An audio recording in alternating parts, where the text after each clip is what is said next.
ఈరోజు మనము పచ్చిపులుసు చేసుకుంటున్నామండి. ఎంతో టేస్ట్గా చాలా బాగుంటుంది.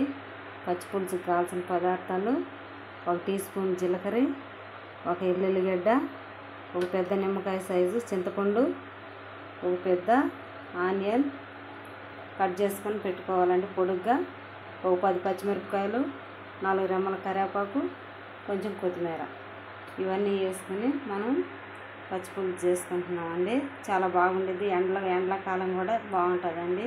కడుపులో బాగా చల్లగా ఉంటుంది. ఇది అచ్చం తెలంగాణ స్టైల్ పచ్చిపులుసు అండి. ఇప్పుడు మనము వెల్లుల్లి జీలకర్ర దంచుకొని వద్దాం. మనకి ఆవాలు చిట్టుపట్లాడుతున్నాయండి. మనం ముందుగా కట్ చేసి పెట్టుకున్న పచ్చిమిరపకాయలు వేసుకున్నాం.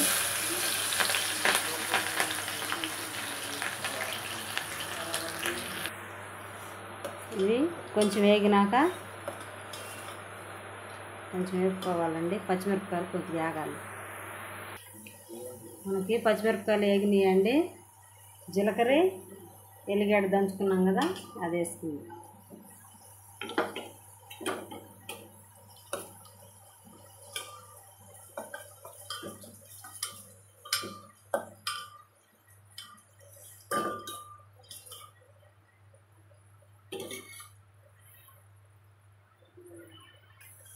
ఫ్రై అయిందండి. కరివేపాకు వేసుకుందాం.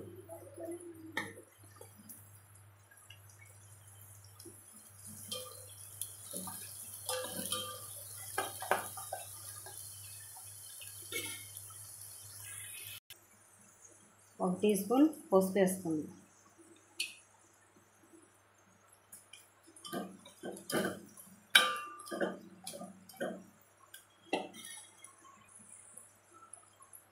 కొత్తిమీర వేసుకుందాం.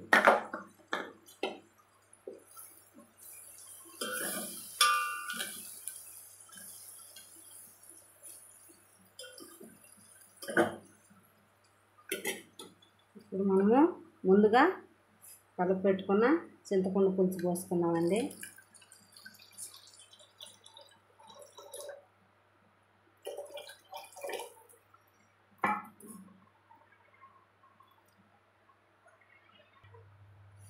మనము ఇప్పుడు ఉప్పు వేసుకున్నామండి. ఉప్పు మీ టేస్ట్కి తగినట్టు ఉప్పు వేసుకోవాలి. నేనైతే ఇంతే చేస్తున్నాను.